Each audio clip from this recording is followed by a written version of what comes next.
আল্লাহর নবী ইউসুফ এবার যুবক হয়ে গেছে। এমন সময় জুলেখা যুবক ইউসুফের দিকে তাকায়। তাকানোর পরে ইউসুফ নবীর চেহারা দেখে, এত লাবণ্যময় সুন্দর চেহারার অধিকারী এই সুন্দর টকবগে যুবককে দেখার পরে জুলাইখার সহ্য হয় না। জুলাইখা মনে মনে শয়তানের কুমন্ত্রণায় পড়ে ফোন দিয়ে আটলো, যেমন করেই হোক এই ইউসুফের সঙ্গে জেনা করা লাগবে, আমার মিলন করা লাগবে। এই সুন্দর চেহারা আর ইউসুফের সঙ্গে যদি আমি জেনা করতে না পারি, তাহলে আমি জুলাইখার সারা জীবনটাই বৃথা। নাউযুবিল্লাহ। আজকে যে সূরা থেকে তেলাওয়াত করেছি, সূরাটির নাম হলো সূরা ইউসুফ। জোরে বলেন কি? ইউসুফ। এই সূরা ইউসুফের আলোকেই আজকে যতক্ষণ সময় থাকবো আলোচনা হবে ইনশাআল্লাহ। সবাই আমার সাথে আরেকবার আলোচ্য আয়াতটি তেলাওয়াত করেন সবাই। আউযু বিল্লাহি মিনাশ শাইতানির রাজিম। বিসমিল্লাহির রহমানির রহিম। إذ قال يوسف لأبيه يا أبت إني رأيت أحد عشر كوكبا والشمس والقمر رأيتهم لي ساجدين।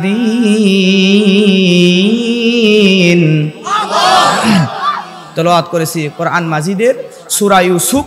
এই সূরা ইউসুফ কোরআন মাজিদের 12 নম্বর সূরা। এটি মাক্কি জীবনে রাসূল সাল্লাল্লাহু আলাইহি ওয়াসাল্লামের মাক্কি জীবনে এই সূরাটি নাজিল হয়েছে। এই সূরাতে মোট আয়াত আছে 111টি, মোট রুকু আছে 12টি। তেলাওয়াতও করেছি আজকে 12 নম্বর পারা থেকেই। প্রিয় ভাইরা, একটা আয়াত তেলাওয়াত করেছি 4 নম্বর আয়াত। এই আয়াতের আলোকে আজকে এই সূরা ইউসুফের আলোচনা হবে। একজন নবীর জীবনী আমাদের সামনে চলে আসবে। নবীর নাম হচ্ছে হযরতে ইউসুফ আলাইহিস সালাতু ওয়াস সালাম।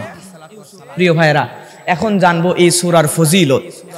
ফজিলতটা হচ্ছে আমাদের মধ্যে কোনো ব্যক্তি, গভীর মনোযোগ, খুব খেয়াল করবেন। আমাদের মধ্যে অনেকেই জিজ্ঞাসা করে, হুজুর আমাদের এলাকায় অমুক মানুষ মৃত্যু হবে, যখন মৃত্যুর সময় আজরাইল আলাইহিস সালাম মালাকুল মাউত যখন তার সামনে চলে এসেছে, জানটা যখন কবজ করতেছে, এত বেশি যন্ত্রণা, এই জান কবজের যন্ত্রণার কারণে লোকটা পেশাব পায়খানা পর্যন্ত করে দিয়েছে মৃত্যুর আগে। এরকম ঘটনা আমাদের এলাকায় ঘটে কিনা বলেন? এই যে জান কবজের যন্ত্রণা আর কষ্ট, এই কষ্ট থেকে বাঁচার কোনো আমল আমরা শিখতে কি চাই? প্রিয় ভাইরা, এই সূরা ইউসুফটা যদি কোনো মানুষ, যদি কোনো পুরুষ মানুষ অথবা মহিলা মানুষ, যে কেউ এই সূরা ইউসুফের শিক্ষা, আজকের আলোচনা থেকে যে শিক্ষাটা বের হবে বা সূরা ইউসুফ থেকে যে শিক্ষাটা বের হবে, এই শিক্ষাটা যদি কোনো মানুষ তার অধীনস্থ কোনো কর্মচারী, চাকর বাকর অথবা তার নিজ সন্তানদেরকে শিক্ষা দিয়ে দেয়, তাহলে আল্লাহ রাব্বুল আলামিন ওই ব্যক্তির মৃত্যু যন্ত্রণাটাকে কমায়া দিবেন। জোরে বলেন সুবহানাল্লাহ। এখন আসেন ভাইরা আমার, দুনিয়ার মানুষ, গতকালকেও বলেছি, প্রত্যেকটা কাজ কিন্তু কোনো না কোনো কারণেই করে। কারণ ছাড়া আমরা দুনিয়ার মানুষরা কোনো কাজ করি। তাহলে আমরা আল্লাহ রাব্বুল আলামিনের সামান্য সৃষ্টি হয়ে কোনো কারণ ছাড়া যদি কোনো কাজ না করি, তাহলে আল্লাহ রাব্বুল আলামিন কোন প্রেক্ষিতে, কোনো কারণ ছাড়াই, কোনো ওসিলা ছাড়াই, কোনো দরকার ছাড়াই কি এই সূরা ইউসুফটা কোরআনের মধ্যে নাজিল করেছে নাকি বলেন? আমার আল্লাহ রাব্বুল আলামিন কেমন ঘটনার প্রেক্ষিতে, কেমন কারণে এই সূরা ইউসুফটা নাজিল করলেন? আমার ভাইয়েরা, আজকের আলোচনাটা বর্তমান সময়ের সঙ্গে একদম 100 মিলে যাবে ইনশাআল্লাহ। অতীতে ইউসুফ নবীর সময় কি ঘটনা ঘটেছিল? আমার নবীজি জনাবে মুহাম্মদ রাসূলুল্লাহ, সকলেই বলেন সাল্লাল্লাহু আলাইহি ওয়াসাল্লাম, আমার নবীজির জামানায় কি ঘটনা ঘটেছিল? এবং আমরা যারা ইউসুফ নবীকে অনুসরণ করি, আমাদের নবীর উম্মাত যারা, আমরা যারা আমাদের নবীকে অনুসরণ করব, আমাদের উপরও কি কি ঘটনা ঘটবে, এই সমস্ত কিছু আল্লাহ তাআলা 1500 বছর আগে কোরআন মাজিদের ভিতরে সূরা ইউসুফের ভিতরে কোট করে দিয়েছেন। সুবহানাল্লাহ। প্রিয় ভাইরা আমার, আমার নবীজির মাক্কি জীবন, মাক্কি জীবনের একদম শেষের পর্যায়ে হিজরতের কিছু পূর্ব সময়ে আমার নবীজির উপরে শুধুমাত্র ইসলামের দাওয়াত দেওয়ার কারণে, কোরআনের দাওয়াত দেওয়ার কারণে ওই কাফেরেরা যখন আমার নবীজিকে চরম নির্যাতন আর নিপীড়ন আমার নবীজির উপরে করা শুরু করলো, করার পরে আমার নবীজি তাদের কষ্টটা আর সহ্য করতে পারে না, এত বেশি কষ্ট দেয়, বিভিন্ন রকমের কষ্ট দেয়। পাগল বলে, ঠাট্টা করে, জাদুকর বলে, বিভিন্ন রকমের বিভিন্ন কথা বলে আমার নবীকে কাফেররা যখন কষ্ট দেয়, দিলে বলেন তো সত্যের বিজয় একদিন হবেই কি হবে না? সত্যের বিজয় অবশ্যই হবে। আমার নবীজি তখন যখনই দাওয়াত দেয় মানুষের কাছে গিয়া মানুষের হৃদয়ের মধ্যে চুম্বকের মতো করে আমার নবীজির সমস্ত কথাগুলোকে আকর্ষিত করে। সুবহানাল্লাহ। কাফেররা চিন্তা করলো এক্ষুনি যদি মুহাম্মদ বিন আব্দুল্লাহকে তার এই দাওয়াতি মিশনটাকে যদি না থামানো যায়, মুহাম্মদ বিন আব্দুল্লাহ যদি এভাবেই দাওয়াত দিয়ে যায়, তাহলে তো তার দাওয়াতে সব মানুষগুলো যখন ইসলাম কবুল করে ফেলবে, তখন আমরা ভণ্ড, আমরা যে জালেম এটা মানুষ যখন জেনে যাবে, তখন তো আমাদের সিয়ার আর টিকায় রাখা যাবে না। এজন্য আমাদের সিয়ার বাঁচানোর জন্য যেভাবেই হোক মুহাম্মদ বিন আব্দুল্লাহর দিন প্রচারের কাজে বাধাগ্রস্ত করা লাগবে। নাউজুবিল্লাহ। এই বাধাগ্রস্ত করার জন্য বিভিন্ন রকম ষড়যন্ত্র কায়দা কৌশল করলো এই কাফেরেরা, কিন্তু কোনো কায়দা কৌশলেই যখন তারা আল্লাহর নবীর কাছে ফেল মেরে যাচ্ছে, পারতেছে না, তখন তারা তাদের মধ্যে কেউ কেউ বুদ্ধি দিল, তাহলে একটা কাজ করা যাক, মুহাম্মদ তো নবী দাবি করে, তাহলে আজ থেকে বহু বছর আগে তো কিছু নবী ছিল, রাসূল ছিল, দুনিয়াতে এসেছিল, তাদের ঘটনা ওই জামানায় শুধুমাত্র ইহুদিরা ছাড়া আর কেউ জানতো, ইহুদিরা ছাড়া আর কেউ জানে না। তখন এই কাফেরেরা চিন্তা করলো তাহলে আমরা কিছু ইহুদিদেরকে ভাড়া করে আমাদের এখানে আনবো, এই ইহুদিরা আসার পরে মুহাম্মদ বিন আব্দুল্লাহকে এমন কিছু প্রশ্ন করবে, এই প্রশ্ন করার পরে মুহাম্মদ বিন আব্দুল্লাহকে আমরা আটকিয়ে দেব। জোরে বলেন নাউজুবিল্লাহ। আমার মুসলমান ভাইয়ারা, পার্শ্ববর্তী দেশ থেকে ইহুদিদেরকে ভাড়া করে আনলো কাফেরেরা। আনার পরে এই কাফেরেরা যখন আল্লাহর নবীর কাছে আসলো, আসার পরে বেশ মারাত্মক ধরনের কিছু প্রশ্ন করলো। কারণ হলো দেখেন, এই ইহুদিরা ছিল হযরতে মুসা আলাইহিস সালাতু ওয়াস সালামের অনুসারী। তাদের কাছে যেই কিতাবটা ছিল, এই তাওরাত কিতাবের বহু বিষয়গুলো কিন্তু ইহুদিরা আগের থেকে ভালোভাবেই জানতো, কিন্তু এই ইহুদিরা ছাড়া, ইহুদি পণ্ডিতরা ছাড়া আর কেউ এই আল্লাহর নবীদের ঘটনাগুলো ভালো করে জানতো না। এজন্য ইহুদিদেরকে ভাড়া করে আনলো। আর ইহুদিরা আসার পরে সর্বপ্রথম মুহাম্মদ বিন আব্দুল্লাহকে আল্লাহর নবীকে প্রশ্ন করলো, ওগো মুহাম্মদ বিন আব্দুল্লাহ, আপনার কাছে আমরা জানতে চাই, ওগো নবীজি, আপনি তো নবী দাবি করছেন, আপনাকে আমরা প্রশ্ন করলাম, আপনি বলেন তো, আপনার কাছে আমরা জানতে চাই, আজ থেকে বহু বছর আগে একজন নবী ছিল, এই নবীর নাম হলো হযরত ইউসুফ। জোরে বলেন মারহাবা। এই ইউসুফ নবী সম্পর্কে আমাদেরকে কিছু একটা আপনি বলেন, যেই ঘটনা শুনলে আমরা বুঝবো আপনিও আল্লাহর নবী। আর ইউসুফ নবী সম্পর্কে যদি আপনি না বলতে পারেন, তাহলে আমরা বুঝবো আপনি ভণ্ড আর প্রতারক। এই রকম কথা বলার পরে আমার নবীজি সঙ্গে সঙ্গে আল্লাহর কাছে ধর্ণা দিলেন, আল্লাহ, আমি তো নিজের থেকে কিছুই জানি না, বলেন তো আমাদের নবী নিজের থেকে কোনো কিছু জানেন নাকি? আল্লাহ যদি না জানায়, আমাদের নবী নিজের থেকে কোনো কিছুই জানেন না, আল্লাহ জানালে তারপরে জানেন। আমার নবীজি যখন আল্লাহর কাছে ধর্ণা দিলেন, আল্লাহ তাআলা হযরতে জিবরিল আমিনের মাধ্যমে কোরআনের মধ্যে একটা সূরা নাজিল করে দিলেন, একটা গল্প ঘটনা নাজিল করে দিলেন। এই ঘটনাটা হযরতে ইউসুফ আলাইহিস সালাতু ওয়াস সালামের শুরু থেকে শেষ পর্যন্ত পুরা জীবনী গল্প আকারে এই কোরআনের মধ্যে সূরা ইউসুফটা নাজিল করে দিলেন। সুবহানাল্লাহ। আল্লাহর নবীর উপর যখন এই সূরা নাজিল হলো, আমার নবীজি ওই ইহুদি পণ্ডিতদের সামনে যখন এই সূরা ইউসুফটা আল্লাহর নাজিলকৃত আয়াতগুলো তেলাওয়াত করা শুরু করে দিল, আল্লাহর নবীর কণ্ঠে সূরা ইউসুফের তেলাওয়াত শুনে ওই কাফেরেরা মন্ত্রমুগ্ধের মতো হয়ে গেল। মন্ত্রমুগ্ধের মতো, চাতক পাখির মতো আল্লাহর নবীর দিকে তাকায়া থাকে। তারা বলে, এই আরব দেশের মানুষরা তো কেউ ইউসুফ নবী সম্পর্কে জানে না, তাহলে ইউসুফ নবী সম্পর্কে তারা যেহেতু কেউ জানে না, তাহলে মুহাম্মদ বিন আব্দুল্লাহ জানে না, এটা আমরা সবাই জানি। কিন্তু আমরা ইউসুফ নবী সম্পর্কে যতটুকু জানি তার চাইতো ভালো করে সুন্দর করে কেমনে বলতে পারে, এইটা সাধারণ কোনো মানুষের কাজ নয়। এই লোকটা বেশক আল্লাহর নবী, সুবহানাল্লাহ। আল্লাহর নবী যখন তেলাওয়াত করে, তেলাওয়াত শুনে মন্ত্রমুগ্ধের মতো তাকায় থাকে। আল্লাহর নবী পড়তে পড়তে যখন সূরা ইউসুফটা তেলাওয়াত শেষ করে দিল, আল্লাহর নবীর সূরা ইউসুফ তেলাওয়াত শেষ হওয়ার সঙ্গে সঙ্গে ওই ইহুদিরা সবগুলো একত্রে আল্লাহর নবীর কাছে কালেমা পড়ে মুসলমান হয়ে গেল। প্রিয় ভাইরা আমার, এখন আসেন সূরা ইউসুফের মধ্যে কি আছে। আল্লাহ রাব্বুল আলামিন বলছেন, ইয ক্বালা ইউসুফু লিআবিহি ইয়া আবাতি ইন্নী রাআইতু আহাদা আশারা কাওকাবাও ওয়াশ-শামসা ওয়াল ওয়াকামারা রাআইতুহুম লি সাজিদিন। আল্লাহ রাব্বুল আলামিন এই আয়াতের মধ্যে জানিয়ে দিচ্ছেন, আল্লাহ তাআলা বলছেন ইউসুফ আলাইহিস সালাতু ওয়াস সালাম তার বাবা হযরতে ইয়াকুব আলাইহিস সালাতু ওয়াস সালামকে বলছে, বাবা আমি আজকে স্বপ্নে দেখেছি। কি দেখেছে বলেন তো? স্বপ্নে দেখেছে। বলতেছে, বাবা আমি আজকে স্বপ্নে দেখেছি রাআইতু আহাদা আশারা কাওকাবা। আল্লাহ নবী ইয়াকুবকে বলছে, যত প্রায় 11টা নক্ষত্র আব্বা গো আমার পায়ের মধ্যে আজকে রাতে স্বপ্নে সেজদা করছে, সুবহানাল্লাহ। ওয়াশ-শামসা এবং সূর্য, ওয়াল কমার এবং চন্দ্র, এই চন্দ্র সূর্য এবং 11টা নক্ষত্র আমার পায়ের উপরে আজকে সেজদা করছে স্বপ্নের মধ্যে গো আব্বা। হযরত ইয়াকুব আলাইহিস সালাতু ওয়াস সালামের একটা অলৌকিক মুজিজা ছিল, তিনি যেই স্বপ্নের কথা শুনতেন এই স্বপ্নের ব্যাখ্যা সাথে সাথে বলে দিতে পারতেন।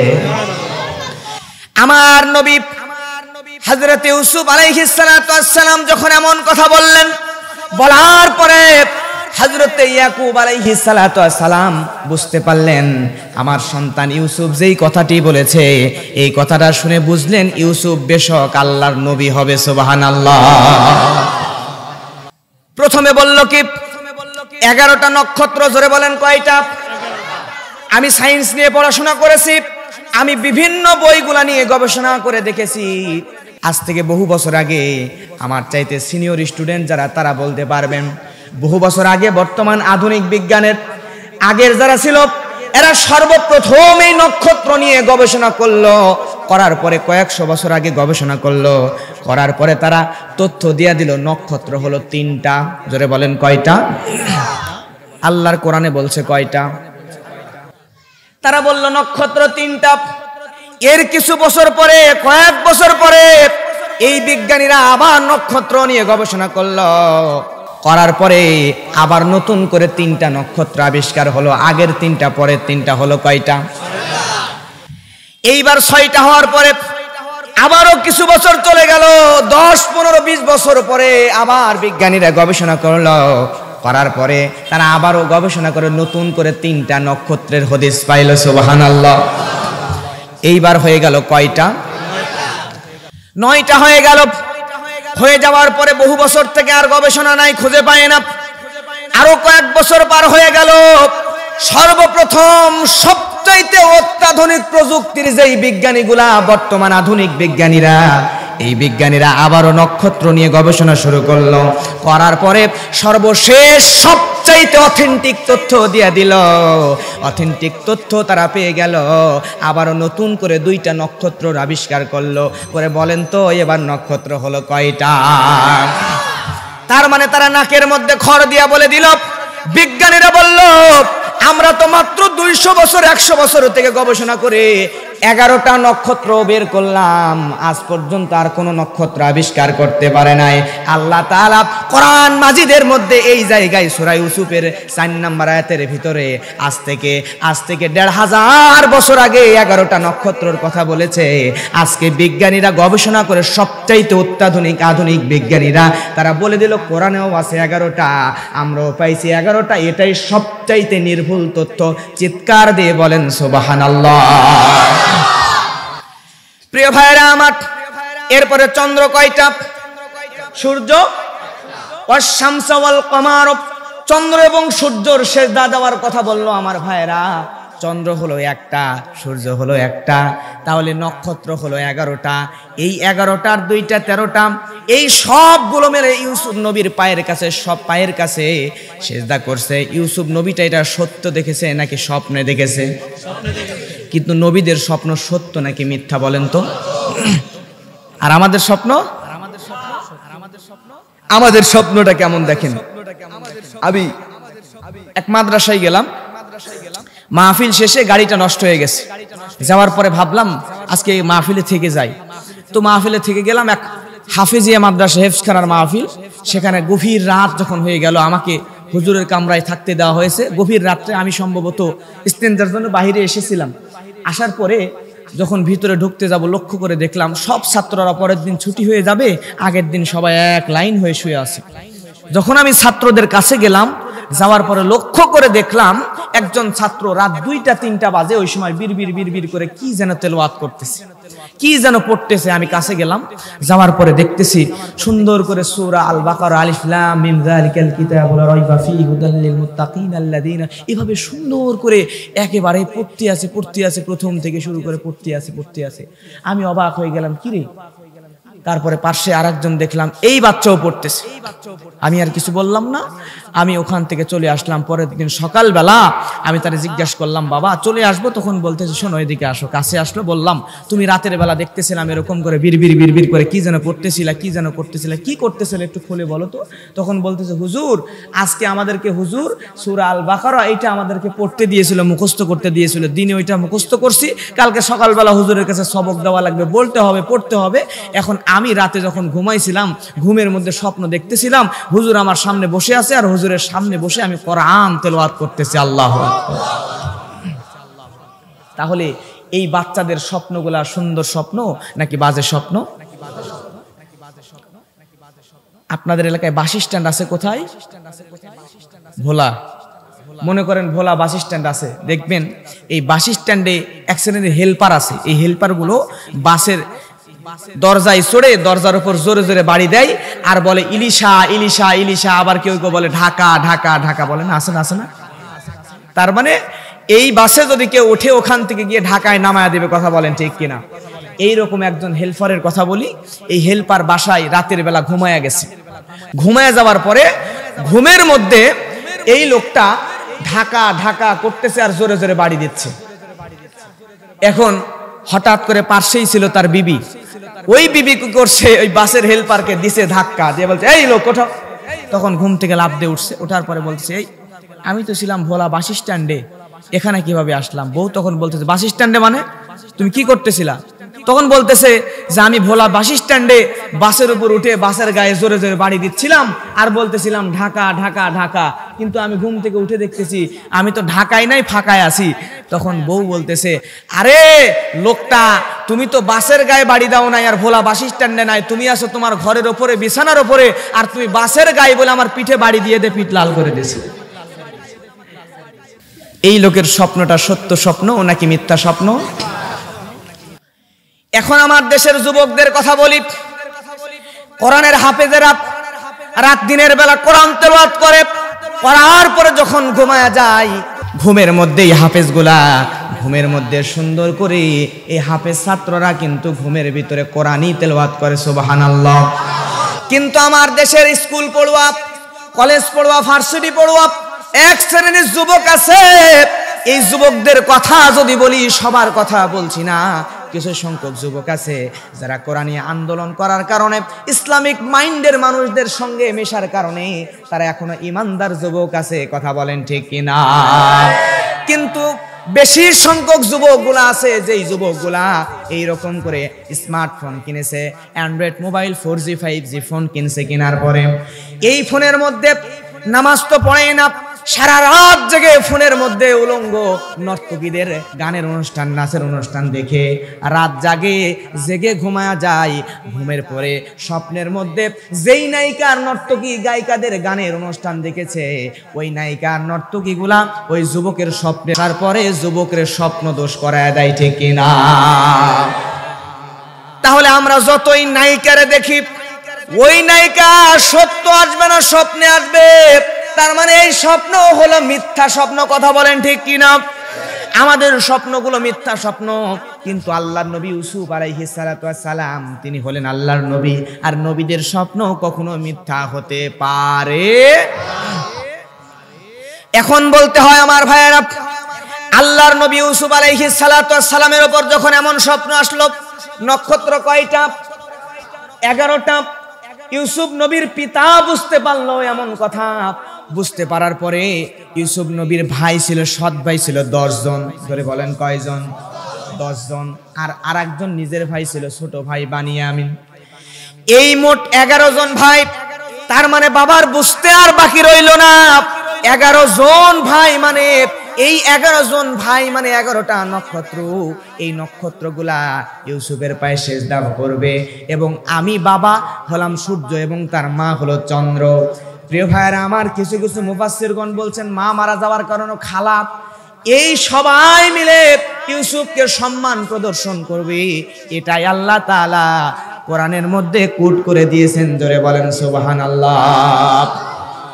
এতদিন ইউসুফ নবীকে বাবা এমনিই ভালোবাসত, কিন্তু যখন বাবা বুঝতে পারল এই সন্তান ইউসুফ আল্লাহর নবী হয়ে যাবে, তখন বলেন তো বাবার ভালোবাসা কমে যাবে নাকি বেড়ে যাবে? ভালোবাসা আরো দ্বিগুণ হয়ে গেল। দ্বিগুণ হয়ে যাওয়ার পরে বলে দিল, বাবা তুমি যে এরকম স্বপ্ন দেখেছো, এই স্বপ্নের কথা তুমি কাউরেই বলবা না। তুমি যদি তোমার স্বপ্নের কথা কাউরে বলে দাও, তাহলে তোমার স্বপ্নের কথা তোমার ভাইয়েরা শুনলে, তোমার ভাইয়েরা পর্যন্ত তোমার স্বপ্নের কারণে তোমারে হিংসা করবে। নাউজুবিল্লাহ। আল্লাহ রাব্বুল আলামিন এটাও কোরআনুল কারীমের মধ্যে বলে দিচ্ছেন, ক্বালা ইয়া বুনাইয়া লা তাকসুস রুয়াকা আলা ইখওয়াতিকা ফায়াকিদু লাকা কাইদা। আল্লাহু আকবার। ইন্নাশ শাইতানা লিল ইনসানি আদুউম মুবিন।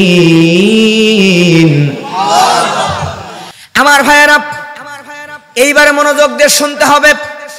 আল্লাহর নবী হযরত ইউসুফ আলাইহিস সালাতু ওয়াস সালাম, তাকে বাবা বলল, বাবা শোনো, তুমি যদি তোমার ভাইদেরকে তোমার স্বপ্নের কথা বলে দাও, তোমার স্বপ্নের কথা তোমার ভাইরা যদি শুনে নেয়, তাহলে শোনার পরে তারা তোমাকে হিংসা করবে, তোমার বিরুদ্ধে ষড়যন্ত্র করবে, কায়দা করবে।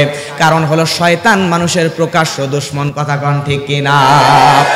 প্রিয় ভাইরা আমার, এমন কথা যখন বলল, এখন বাবার কথা মতো ইউসুফ কি কাউকে বলবে নাকি? কাউকে বলবে না। কিন্তু সমাজে দেখবেন এক শ্রেণীর কুটনি মহিলা আছে, এই মহিলাদের স্বভাব হলো এলাকায় যেখানে যে কোনো কথাবার্তা হোক না কেন, এই কথাগুলো শুনে শুনে এই কথা যার বিরুদ্ধে বলা হয় ওই লোককে আবার লাগায়, এলাকার মধ্যে বিশৃঙ্খলা গন্ডগোল সৃষ্টি করে। এমন কুটনি বুড়ি আছে না নাই? ঠিক তেমন করে হযরত ইউসুফ আলাইহিস সালাতু ওয়াস সালামের বড় ভাই ইয়াহুদা, তাফসীরকারক মুফাসসিরগণ তাফসীরের মধ্যে লিখেছেন ইয়াহুদার স্ত্রী। এইবার আল্লাহর নবী ইয়াকুব যখন ইউসুফকে স্বপ্নের কথা বলতেছিল, কাউরে স্বপ্নের কথা বলবা না, ইয়াহুদার স্ত্রী তখন দেওয়ালের পাশে দাঁড়াইয়া কান লাগে আড়ি পেতে সব কথাগুলো যখন শুনে নিল, নেওয়ার পরে এইবার এই মহিলা আল্লাহর নবী ইউসুফের বিরুদ্ধে ষড়যন্ত্র করার জন্য সঙ্গে সঙ্গে এলাকায় চলে গেল। যাওয়ার পরে এই মহিলা এবার এলাকায় যাওয়ার পরে ওই 10 ভাইকে ডাকলো। ডাকার পরে 10 ভাইকে নিয়ে একটা গোল টেবিলের আয়োজন করলো। করার পরে এই মহিলা বলতেছে, শোনো, তোমরা শোনো, তোমাদের ভাই ইউসুফ আর বানিয়ামিন 2 জন ভাইকে ছোট হওয়ার কারণে, মা না থাকার কারণে আমাদের পিতা হযরত ইয়াকুব আলাইহিস সালাতু ওয়াস সালাম এমনি বেশি ভালোবাসে, কিন্তু আজকে যখন এই কথাটা, এই স্বপ্নটা ইউসুফ দেখেছে, তার বাবা জানতে পেরেছে, তার মানে ইউসুফ নবী হবে। ইউসুফ নবী হলে তো তোমাদেরকে তোমার বাবারা আর বেশি ভালোবাসবে না, যা ভালোবাসতো তার চাইতো ভালোবাসা কমিয়ে দেবে। আল্লাহু আকবার। প্রিয় ভাইরা আমার, স্বভাবতই সব মুরব্বীদের ছোট ছেলের প্রতি একটু ভালোবাসা বেশি হয়, ঠিক কিনা?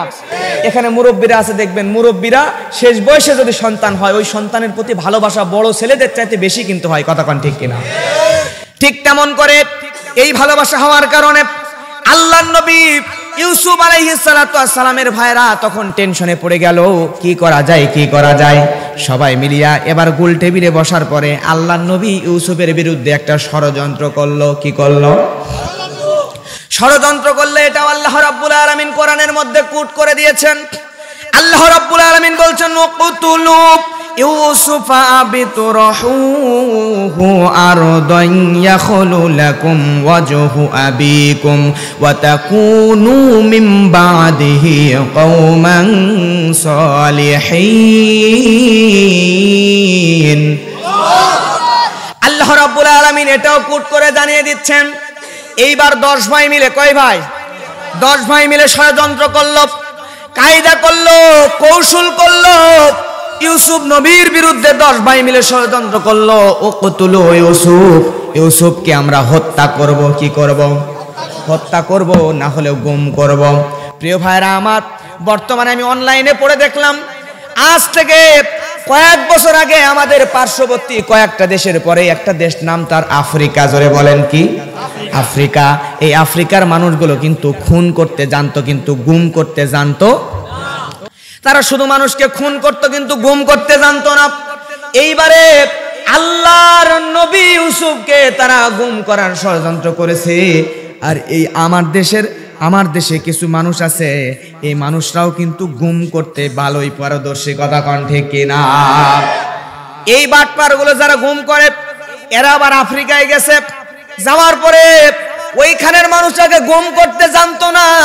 এই দেশের মানুষগুলো যাওয়ার পর থেকে আজকে বর্তমানে আফ্রিকার মানুষগুলো খুনের সঙ্গে গুম পর্যন্ত করে। মারহাবা বলেন। তাহলে আমরা এতই পাওয়ারফুল দেশের মানুষ, যেই দেশের মানুষগুলা অন্য দিক দিয়ে না হলেও গুম করার দিক দিয়া, চুরি করার দিক দিয়া ফাস্ট হয়ে, জোরে বলেন ঠিক কিনা? প্রিয় ভাইরা আমার, এইবার 10 ভাই মিলে ষড়যন্ত্র করলো, ইউসুফকে হত্যা করো, না হলে গুম করো, দূরে কোথাও ফেলে দিয়ে আসো। প্রিয় ভাইরা আমার, তাফসীর পড়ে দেখলাম, কয়েকটা অথেন্টিক তাফসীর গ্রন্থের মধ্যে মুফাসসিরগণ লিখেছেন, ইউসুফ নবীর আর কোনো দোষ ছিল না। আর নিজের ভাইয়েরা গুম করতে এবং হত্যা করতে চেয়েছে, কারণ হলো একটাই, কারণ হলো এই ইউসুফ নবীর অন্য 10 ভাইয়ের তুলনায় তার বাবার কাছে ইউসুফ নবী বেশি প্রিয়, কথা কন ঠিক কিনা? আজকেও পৃথিবীর দিকে তাকায় দেখেন, আজকেও দুনিয়ার জমিনে, তখন ইউসুফ নবীর কোনো দোষ ছিল না, একটাই দোষ, বাবার কাছে বেশি প্রিয় হওয়া। ঠিক তেমন করে দুনিয়ার জমিনেও বর্তমানে তাকায় দেখেন, আলেমদের কোনো দোষ নাই, আলেমদের একটাই দোষ, দোষটা হলো জনগণের কাছে বেশি প্রিয় হওয়া। যার কারণে আলেমদেরকে হামলা দিয়া, মামলা দিয়া জনগণের থেকে বিচ্ছিন্ন করার জন্য চেষ্টা করে এমন মানুষ এলাকায়, জোরে বলেন আছে না? না। আপনি তাকায় দেখেন, বিশ্ববরেণ্য মুফাসসিরে কোরআন, তার কি কোনো দোষ আছে নাকি? আমরা যতদূর জানি কত ভালো মানুষ, আমি গবেষণা করে দেখলাম সূরা ইউসুফ নিয়া, ইউসুফ নবীর যেমন কোনো দোষ ছিল না, একটাই দোষ, বাবার কাছে বেশি প্রিয় হওয়া। ঠিক তেমন করে বিশ্ববরেণ্য মুফাসসিরের কোনো দোষ নাই, একটাই দোষ, যেখানেই যায় লাখ লাখ মানুষ জমায়েত হয়, এই মানুষদের সামনে যদি হক কথা, সত্য কথা, ইসলামী রাষ্ট্র কায়েমের কথা, মদের বিরুদ্ধে কথা বলে, সুদের বিরুদ্ধে কথা বলে, যাকাত ভিত্তিক অর্থনীতি কায়েমের কথা বলে, তাহলে তো আমাদের চেয়ার হারা যাবে, জনগণ বুঝে যাবে। এই একটাই কারণে বিশ্ববরেণ্য মুফাসসির আজকে খাসাই বন্দি, কথা কন ঠিক কিনা? শুধু তাই নয়, আমার ভাই মুফতি আমির হামজা বলেন, মামুনুল হক বলেন, খালিদ সাইফুল্লাহ আইয়ুবী বলেন, বড় কষ্ট নিয়ে কথাগুলো বলছি, আমার ভাই মিজান আজহারী বলেন, যখন বাংলার জমিনে যেখানেই যায় অন্যান্য লোকগুলা টাকা দিয়া, বিরানি দিয়া, সম্পদ খরচ করে, পোস্টারিং করে, মাইকিং করে 10, 15, 20 দিন ধরে খরচ বরচ করে বিরানি দিয়াও 10 জন 10,000 মানুষও জমায়েত করতে পারে না। কিন্তু এক মিজান আজারি যখন আসে 10,000 নয়, বিনা স্বার্থে 10 লক্ষ কোরআন পাগলরা জমায়েত হয়। এই জনপ্রিয়তার কারণে একজন দেশ ছাড়া আর একজন খাঁচায় বন্দি। 2 হাত উঁচু করে বলেন কথা ঠিক কিনা?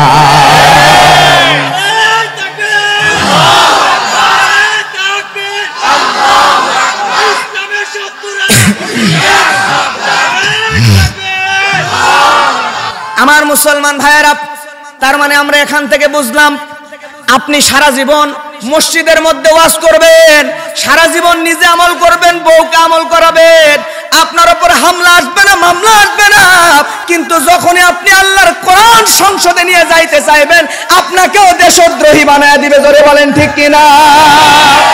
আপনাকেও গুম করবে, আপনাকেও খুন করবে, আপনাকেও দেশ ত্যাগ করতে বাধ্য করবে। জোরে বলেন ঠিক কিনা? ইউসুফ নবীর কোনো দোষ নাই, একটাই দোষটা হলো বাবার কাছে বেশি প্রিয় হওয়া। আজকে আমি যতটুকু বুঝলাম এই আলেমদের কোনো দোষ নাই, এক একজনকে এক এক রকম হাস্যকর মামলা হামলা দেয়। আমরা সবাই জানি এদের এই রকম অপরাধ করার মতো কোনো যোগ্যতা। গতকালকেও বলেছি আপনার এলাকার ইমাম সাহেব তো 10টা মেয়ের ধর্ষণ করে নাই, করছে নাকি? বাংলাদেশের কোনো জায়গায় দেখছেন ইমাম সাহেব প্রতিদিন মানুষের বাড়িতে ডাকাতি করতে যায়? আমি যতদূর জানি এলাকার মধ্যে সবচাইতে ভালো মানুষ হয় ওই লোকটা যে মসজিদের ইমাম। এলাকার মধ্যে সবচাইতে ভালো মানুষ হয় ওই মানুষগুলা যারা কোরআনী আন্দোলন করে। কথা কন ঠিক কিনা? তাহলে এই মানুষগুলা খুন করবে না, এই মানুষগুলা গুম করবে না, এই মানুষগুলা হত্যা করবে না, এই মানুষগুলা ইফতিজিং করবে না, এই মানুষগুলা খারাপ কাজের সঙ্গে জড়িত হবে না, এই মানুষগুলা শুধুমাত্র কোরআনী দাওয়াত দিবে।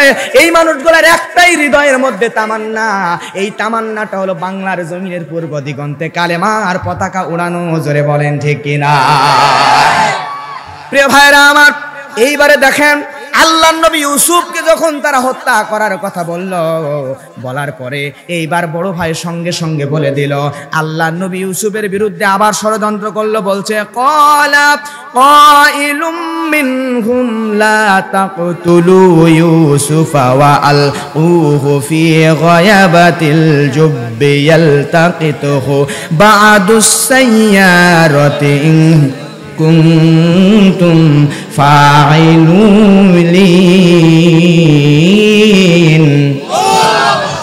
আমার মুসলমান ভাইয়েরা, এই বৃষ্টিতে আপনাদের ভয় ধরে গেছে, মরে যাবেন এই বৃষ্টিতে? এই সামান্য বৃষ্টিতে কি আমরা মরে যাব? প্রিয় ভাইরা, আপনারা আমার ভাইরা শোনেন, বৃষ্টি আল্লাহ এমনি ঠিক করে দিবে ইনশাআল্লাহ। দোয়া করেন, ঠিক করে দিবে। বেশি যদি হয় তখন আলাদা বিষয়, 10-15 মিনিট ওয়েট করেন। আমরা যদি একটু ধৈর্যশীল হতে পারি তাহলে আল্লাহ রাব্বুল আলামিন আমাদের উপর অবশ্যই বরকত দেবে। আপনি কি জানেন আল্লাহ তাআলা সবচাইতে যখন বেশি আমাদের উপর খুশি হয়ে যায় তখন আমাদেরকে 3টা জিনিস দান করে। জোরে বলেন কয়টা? একটা হচ্ছে আল্লাহ তাআলা সবচাইতে বেশি খুশি হলে আমাদেরকে ঘরে কন্যা সন্তান দান করেন। এরপরে আল্লাহ যখন বান্দার উপর খুশি হয়ে যান তখন বান্দাদের বাড়িতে মেহমান দেয়। আজকে আপনাদের প্রতি এতই খুশি যার কারণে আমাকে মেহমান হিসেবে আপনাদের বাসায় পাঠাইছেন। কথা বলেন ঠিক কিনা? এরপর আল্লাহ যখন সবচাইতে বেশি খুশি হয়ে যায় তখন আল্লাহ তাআলা আসমান থেকে এরকম রিমঝিম রিমঝিম রহমতের বৃষ্টি ধারা দান করে। এগুলো আসলে বৃষ্টি নয়, চোখ দিয়ে দেখলে বৃষ্টি, এগুলো আসলে আল্লাহ তাআলার ফেরেশতাদের রহমত যা আপনাদের উপর বর্ষিত হচ্ছে। সুবহানাল্লাহ। প্রিয় ভাইরা আমার, তাহলে আল্লাহ খুশি হয়ে বৃষ্টি দিয়েছেন, এতে আমরা যদি কষ্ট পেয়ে চলে যাই তাহলে হবে?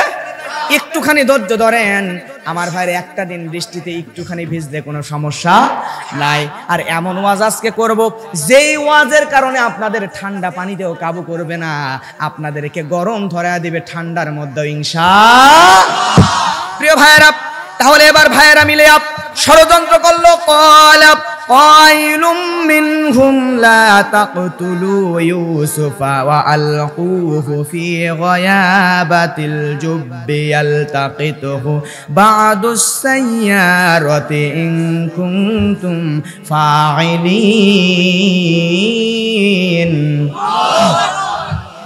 একটু আগে সবাই মিলে ষড়যন্ত্র করলো। আল্লাহর নবী হযরতে ইউসুফ আলাইহিস সালাতু ওয়াস সালামকে আমার ভাইরা তারা ষড়যন্ত্র করলে হত্যা করবে অথবা গুম করবে। একজন বলতেছে না ইউসুফকে হত্যা করা লাগবে না, ইউসুফকে গুম করা লাগবে না। তারা বলতেছে আল্লাহর নবীকে হত্যা গুম না করে আল্লাহর নবী ইউসুফ আলাইহিস সালাতু ওয়াস সালামকে দূরে কোথাও ফেলে দিয়ে আসা হোক। জোরে বলেন আল্লাহু আকবার। 10 ভাই মিলিয়া যখন এরকম সিদ্ধান্ত নিল, তাদের মধ্যে কেউ বলল না গো না, তাহলে ইউসুফকে হত্যা করলে হবে না, তাকে তোমরা নিয়ে যাইয়া দূরে কোনো অন্ধকার কূপের মধ্যে ফেলে দাও। নাউজুবিল্লাহ। যখন তারা বলল দূরে কোনো জায়গায় অন্ধকার কূপের মধ্যে ফেলে দিবা, এই কথা বলার পরে আমার ভাইরা তারা সবাই মিলিয়া আল্লাহর নবী হযরতে ইয়াকুব আলাইহিস সালাতু ওয়াস সালামের কাছে গেল। মানে এইদিকে ষড়যন্ত্রটা কিন্তু করা হয়ে গেছে। ষড়যন্ত্র করা হয়ে যাওয়ার পরে সবাই মিলে যখন হযরত আইয়ুবের কাছে ইয়াকুবের কাছে গেল, যাইয়া হযরত ইয়াকুব আলাইহিস সালাতু ওয়াস সালামকে গিয়া 10 ভাই মিলে বলছে, কয় ভাই? 10 ভাই মিলিয়া গেল। জোরে বলেন কয় ভাই? 10 ভাই মিলিয়া যখন হযরত ইয়াকুব নবীর কাছে গেল, যাওয়ার পরে বলতেছে, আব্বা আপনি একটা কাজ করেন, আমাদের ছোট ভাই ইউসুফকে আমাদের সঙ্গে একটু বাহিরে যেতে দেন। সে আমাদের সঙ্গে বাহিরে যাবে, যাওয়ার পরে আমাদের সঙ্গে আমরা যখন গরু ছাগল দুম্বা এই সমস্ত প্রাণীগুলো চড়াবো, চড়ানোর সময় ইউসুফ সে আমাদের সঙ্গে যাইয়া খেলাধুলা করবে এবং বিভিন্ন ফলমূলগুলো সুস্বাদু ফলমূলগুলো খাবে। এমন কথা শোনার পরে প্রিয় ভাইরা আমার, এই শয়তানদের কথাগুলো শোনার পরে সঙ্গে সঙ্গে হযরত ইয়াকুব আলাইহিস সালাতু ওয়াস সালাম বুঝতে পারল না, আমার সন্তান ইউসুফকে যদি ওরা নিয়ে যায়, তাহলে আমি যে ইউসুফকে বেশি ভালোবাসি তারা তো ইউসুফকে দেখতে পারে না, হয়তো বা ইউসুফকে নিয়ে যাইয়া তারা বিপদে ফেলবে। ঠিক কিনা বলেন? সব ভাইরা মিলিয়া সঙ্গে সঙ্গে বলল আব্বাকে, আব্বা ও আব্বা আপনি একটু শোনেন তো। ক্বালু ইয়া আবানা মালাকা লা তা'মান্না আলা ইউসুফ ওয়া ইন্না লাহু লানাসিহুন। সব ভাইরা মিলে হযরত ইয়াকুব নবীকে বলতেছে, আব্বা গো আপনি কি আমাদেরকে বিশ্বাস করতে পারেন না? আপনার কি আমাদের উপরে আস্থা নাই, বিশ্বাস নাই? আপনি নিশ্চিন্তে থাকেন গো আব্বা, কারণ হলো আমরা হলাম ইউসুফের হিতাকাঙ্ক্ষী। তখন আব্বা বলতেছে, না গো না, আমার ভয় হয় তোমরা যদি ইউসুফকে নিয়ে বনের মধ্যে চলে যাও, যাওয়ার পরে তোমরা যদি একটু গাফেল হয়ে যাও, অসতর্ক হয়ে যাও, তাহলে আমার ইউসুফকে বনের বাঘে ধরে নিয়ে চলে যাবে, এইটা আমার মনের ধারণা। তখন বাবার সামনে সব ভাইরা মিলে ছোট ভাইয়ের প্রতি একটু ভালোবাসা দেখায়, সবাই মিলে ছোট্ট ভাই ইউসুফকে কোলের মধ্যে তুলে নেয়। একজন করে নিয়ে তার কোল থেকে আরেকজনের কোলে দেয়, তার কোল থেকে আরেকজনের কোলে দেয়। এখন বাবা কোনো এক কাজের কারণে ওখান থেকে যখন দূরে চলে গেল, হযরত ইয়াকুব নবীর অবর্তমানে সব ভাইরা মিলিয়া হযরত ইউসুফকে নিয়ে এবার বনের দিকে চলে গেল। গভীর অরণ্যের কাছে গিয়া সব ভাইরা মিলিয়া এবার যখন আর কেউ নাই, এলাকায় আশেপাশে কোনো লোকজন নাই, হঠাৎ করিয়া আল্লাহ নবী ইউসুফকে, ছোট্ট বাচ্চা ইউসুফকে এতক্ষণ কোলে নিয়ে আদর করছে, কিন্তু কেউ নাই এমন অবস্থায় ইউসুফকে নেওয়ার পরে আর কোলে নিল না। তাফসীর কারক মুফাসসিরগণ বলতেছেন, তাফসীরে কুরতুবীর মধ্যে দেখলাম মুফাসসিরগণ লিখছেন, এইবার সব ভাই একত্রিত হওয়ার পরিয়া আর কোলের মধ্যে নেই না, হযরত ইউসুফকে হাতে তুলে এরকম করে জোরে মাটির উপর আছাড় দেন। নাউযুবিল্লাহ। আমার ভাইরা ফুটবলের উপরে শট মারলে, জোরে করে কিক করলে ফুটবল যেমন দূরে চলে যায়, কিন্তু ফুটবলের মধ্যে হাওয়া আছে, কিন্তু মানুষকে তো এরকম করে শট মারলে দূরে যাবে না। কিন্তু ভাইরা এমন জোরে লাথি মারছে হযরত ইউসুফকে ফুটবলের মতো করিয়া, মারার পরে আল্লাহর নবী হযরত ইউসুফ ওখান থেকে সটকে গিয়ে আরেক ভাইয়ের কাছে পড়ছে। আল্লাহু আকবার। ছোট্ট মানুষ ইউসুফ, আল্লাহর নবী ইউসুফ আর সহ্য করতে পারে না, চোখের পানি ছেড়ে দিয়ে কান্না শুরু করলো। কেঁদে কেঁদে বলে, ভাই তোমরা আমাকে মেরো না, আমার তো আর কষ্ট সহ্য হয় না। চোখের পানি ছেড়ে দিয়ে দিয়ে যখন ইউসুফ নবী কাঁদে, কাঁদতে কাঁদতে এইবার বড় ভাই ইয়াহুদার পায়ের কাছে যখন গেল, ইয়াহুদার পায়ের কাছে যাওয়ার পরে হযরত ইউসুফ নবী চোখের পানি ছেড়ে দিয়ে কাঁদতে আছে। এবার পায়ের কাছে যাইয়া আর এক মুহূর্ত দেরি করলো না, হযরত ইউসুফ বড় ভাইয়ের পাটা এরকম করে শক্ত করে চেপে ধরলো। চেপে ধরার পরে বলতেছে, ভাই ইহুদা, আমার বাবার বর্তমানে তুমি তো আমার বড় ভাই, তুমি তো আমার হেফাজত করবা, আমার দেখাশোনার দায়িত্ব তোমার উপরে আছে ভাই। তাহলে এদের মতো করে কেন তুমি আমারও শট মারো, লাথি মারো? তুমি এদের হাত থেকে আমার একটু বাঁচাও, আমারে বাঁচাও, এভাবে মারলে আমি মরে যাব ভাই।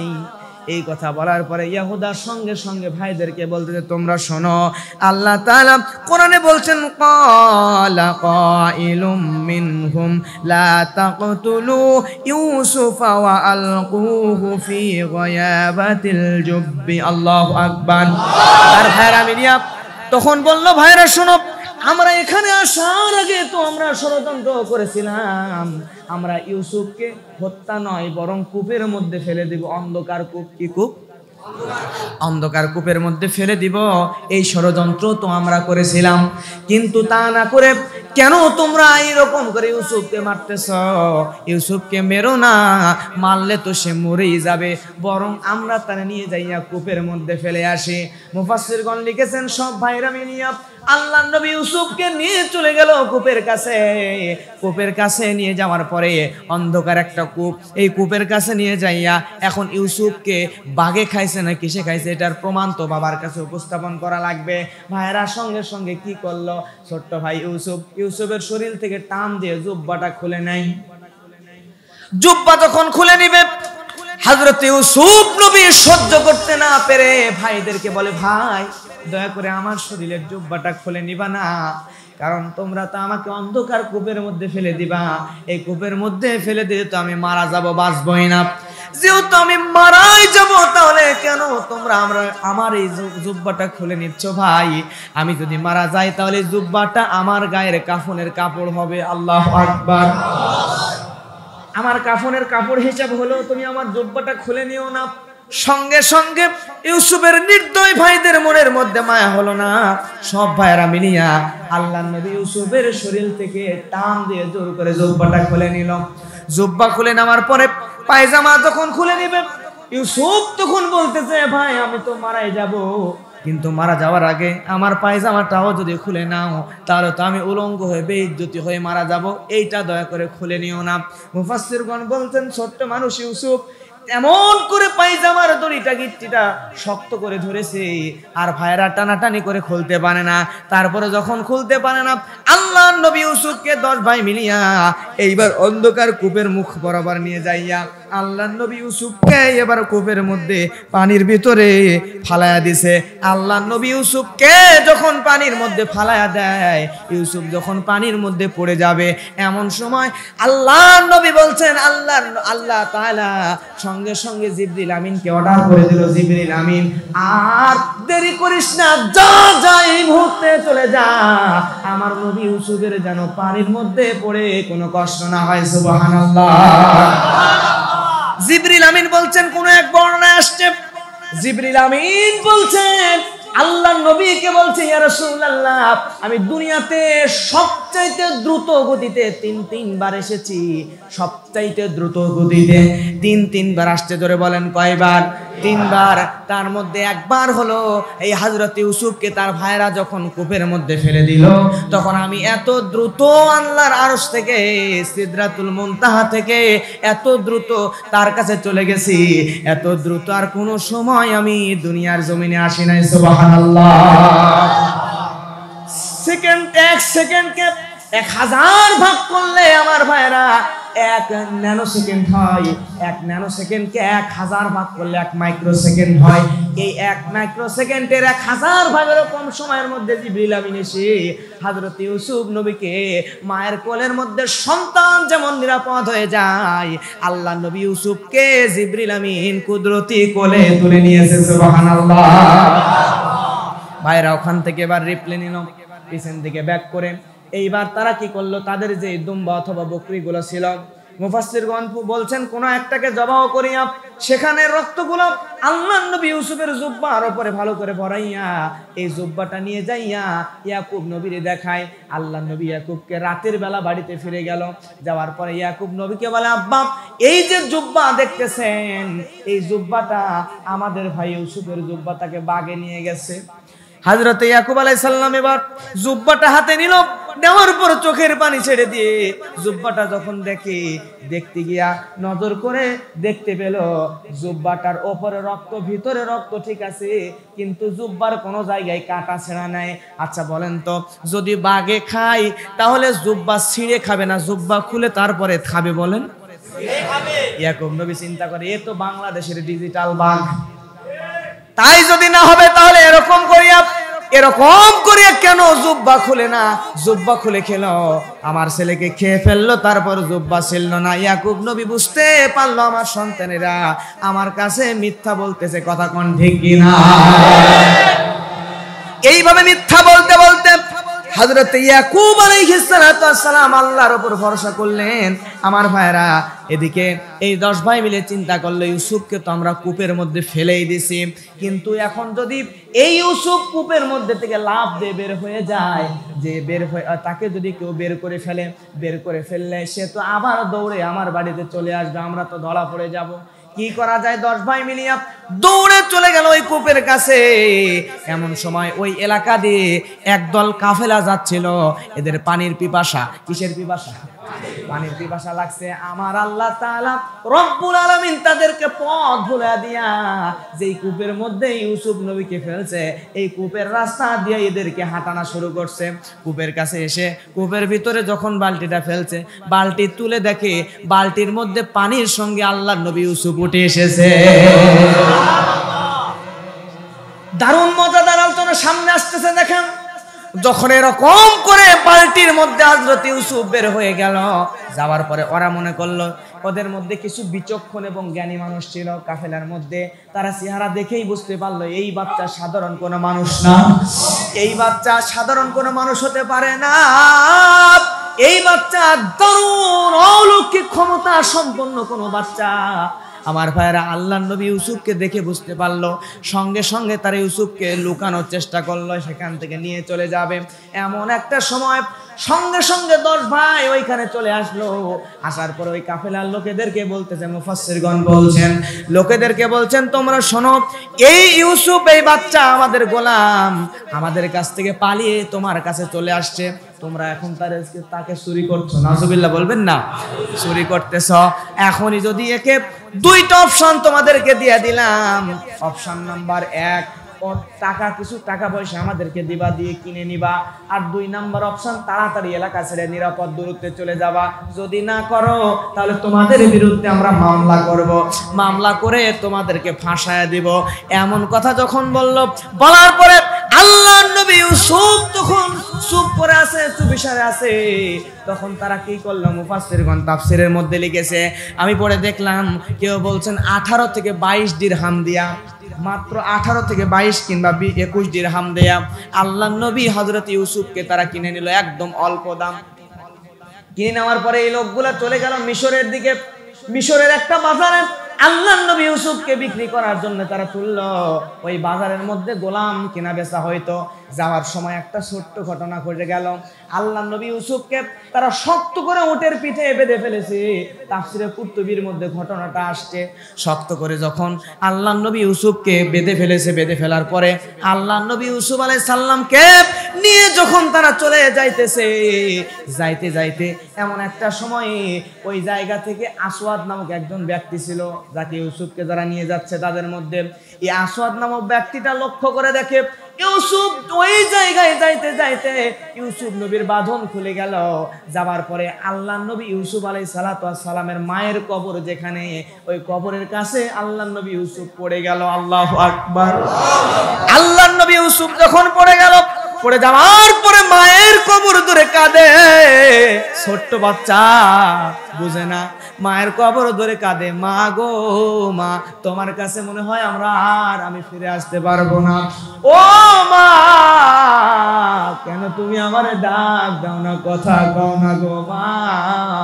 এমন করে ইউসুফ যখন কাঁদে, আসওয়াদ তখন মনে করলো ইউসুফ মনে হয় পালায়া যাবে। ইউসুফকে এইবার এখান থেকে নিয়ে এসে উটের পিঠের ওপরে সুন্দর করে শক্ত করে বাঁধে। ইউসুফকে যখন বাঁধে পালায়া যাওয়ার ভয়ে, আল্লাহর নবী ইউসুফ তখন বলে, শুনে না, আমি হলাম ইউসুফ, আমি হলাম আল্লাহর সৈনিক। যুগে যুগে কালে কালে ইউসুফ আসবে। ইউসুফরা কখনোই পালানোর জাতি নয়, ইউসুফকে দড়ি দিয়ে বাঁধা লাগবে না, ঠিক কিনা? ইউসুফরা পালাই না।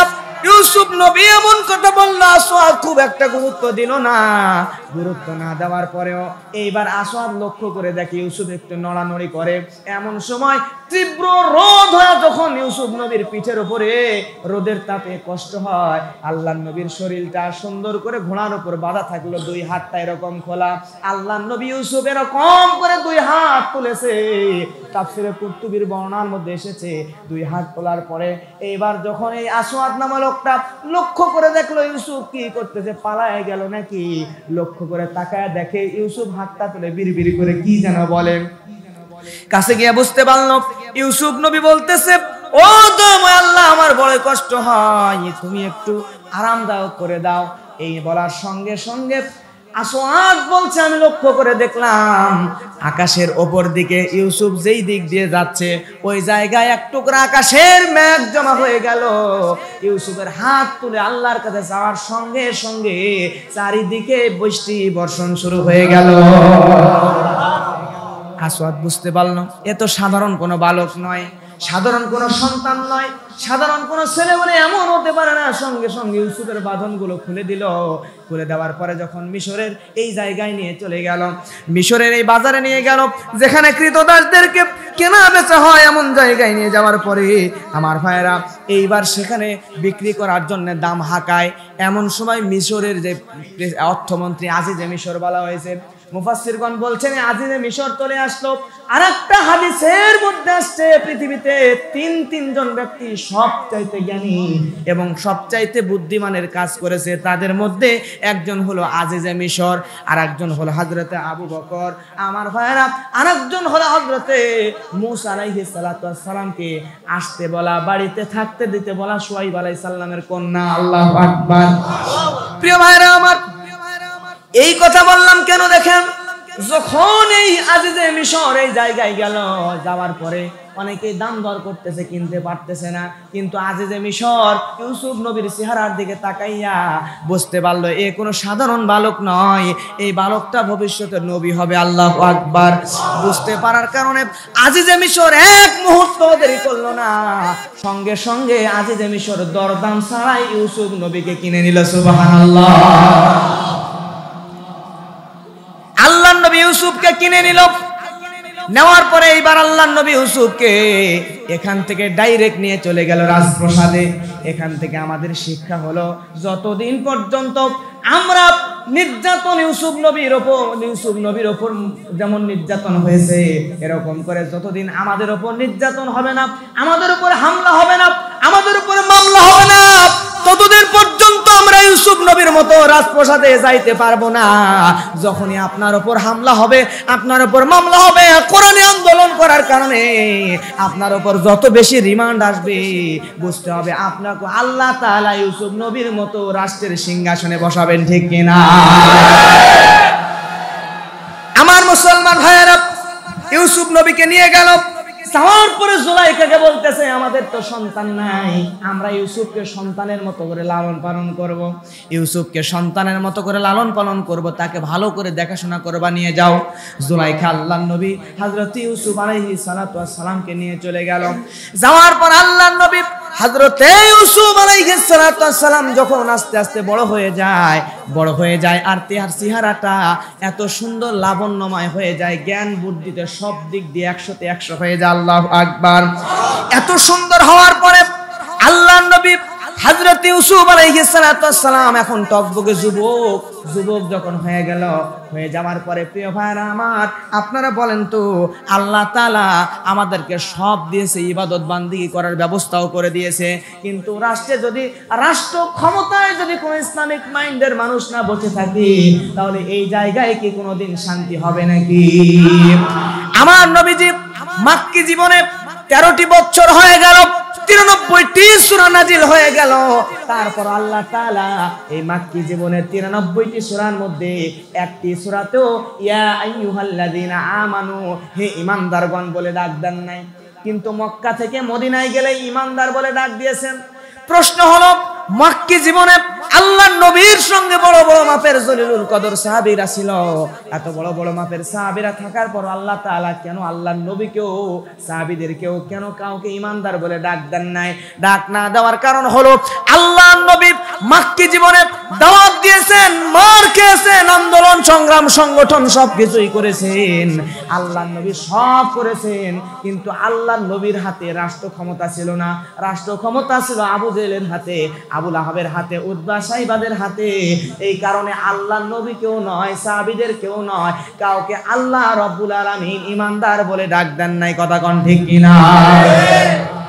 তার মানে এর থেকে প্রমাণ হয়ে যায়, আমরা যত বেশি কোরআনী আন্দোলন করি, যত কিছুই করি না কেন, আজকে আমরা যতই চেষ্টা করি বাংলাদেশ থেকে সুদ তাড়িয়ে দেওয়ার, যতই চেষ্টা করেন ধর্ষণ বন্ধ করার, যত চেষ্টা করেন মানুষের উপর নির্যাতন বন্ধ করার, ইফতিজিং বন্ধ করার, ততক্ষণ পর্যন্ত এই জমিন থেকে ইফতিজিং, ধর্ষণ, লুটতরাজ, ডাকাতি, অত্যাচার, অন্যায় যাবে না, যতক্ষণ পর্যন্ত এই বাংলার জমিনে সংসদের মধ্যে কোরআন না যাবে। করে বলেন ঠিক কিনা?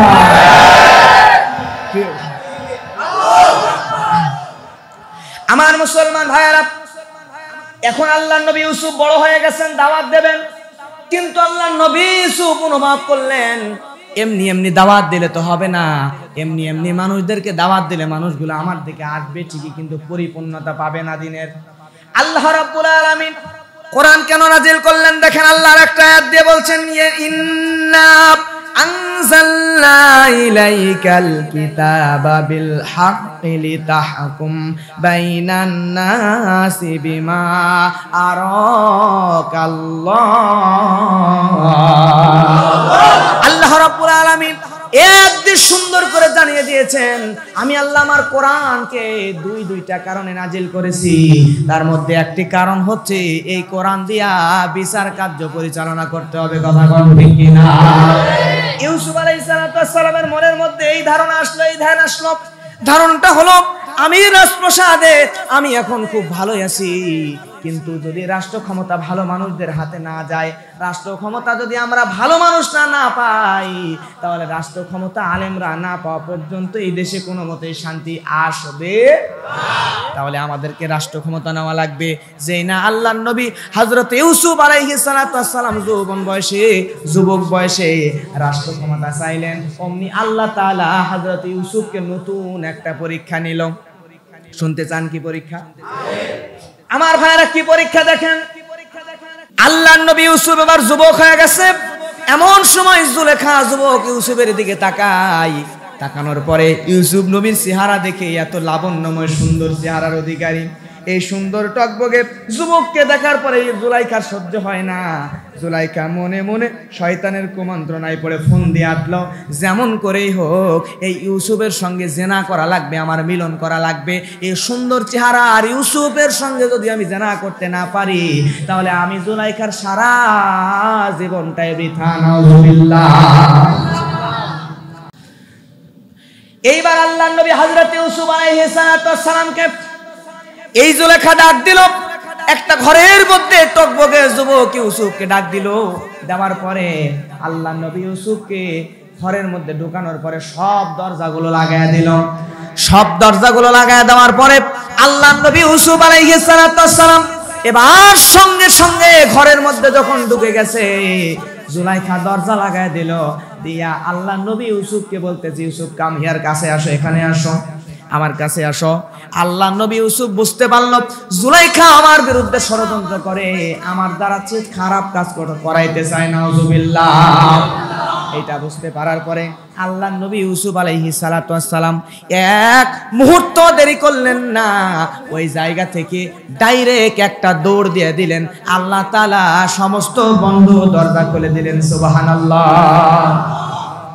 আজকে আমাদের যুবকদেরও এই এখান থেকে শিক্ষা নেওয়া লাগবে। আমার কাছে অ্যান্ড্রয়েড মোবাইল আছে, ডানে হাত দিলে জাহান্নাম, ডানে হাত দিলে জান্নাত, বামে হাত দিলে জাহান্নাম। আপনার সামনে ডান দিক খোলা আছে, বাম দিক খোলা আছে। আপনার সামনে ওয়াজ মাহফিলের ভিডিও আছে এবং গান বাজনার ভিডিও আছে। আপনি এখন যদি এই গান বাজনার মধ্যে গান বাজনাটাকে বেছে নেন, জুলাইখার সঙ্গে শারীরিক সম্পর্ক স্থাপন করতে বেছে নেন, এইটাই যদি আপনার পছন্দনীয় হয়ে যায়, তাহলে মৃত্যুর পরে অনন্তকালে জাহান্নামে জ্বলা লাগবে, এতে কোনো সন্দেহ নাই। আর যদি আপনি আল্লাহ নবী ইউসুফের মতো ওই খারাপ গান বাজনার মধ্যে, নর্তকীদের নাচের অনুষ্ঠানের মধ্যে ক্লিক না করে জান্নাতীদের মতো ইউসুফ নবীর মতো ওখান থেকে দৌড় দিয়ে বেরিয়ে যান, আল্লাহ তাআলা আপনাকে ইউসুফ নবীর সঙ্গে জান্নাতি বানায় দিবেন, ঠিক কিনা? ইউসুফ নবী যখন দৌড়ে চলে গেল, দৌড় দিয়ে আল্লাহ নবী ইউসুফ যখন ওখান থেকে বের হয়ে যায়, বের হয়ে গেলে প্রিয় ভাইরা আমার, এখন সঙ্গে সঙ্গে আল্লাহ নবী দৌড়তে দৌড়তে দরজার কাছে চলে গেল।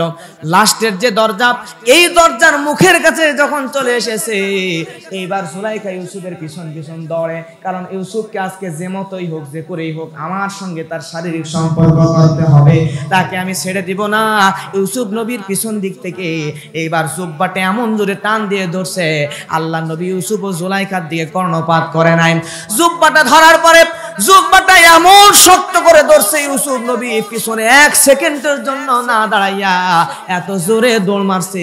জুব্বার এই যতটুকু অংশ ধরছে কলার থেকে, এই অংশটুকু পুরাটা জুলাইখার হাতের মধ্যে আটকে আছে।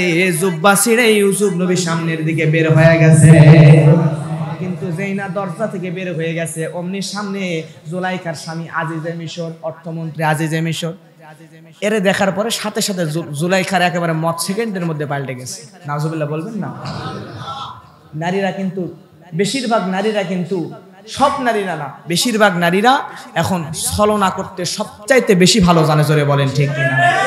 এই ছলনাময়ী নারীরাই একটা সময়, এখন দেখেন পৃথিবীর বিভিন্ন জায়গায় এমন কিছু ছলনাময়ী নারী আছে, যেই নারীগুলা ছলনা করে করে আলেমদেরকে কষ্ট দেয়, মানুষদেরকে কষ্ট দেয়, দিয়া জুলুম করে নির্যাতন করেও ক্ষান্ত হয় না, বাইরে গিয়া আবার নিজের বরাত্ব করিয়া ভালো কথাগুলো বলে নিজেকে ভালো সাজানোর চেষ্টা করে। কিন্তু বাংলাদেশের মানুষ বলেন, পৃথিবীর মানুষ বলেন, ওই ছলনাময়ী নারীদেরকে কিন্তু খুব ভালো করেই চিনে গেছে।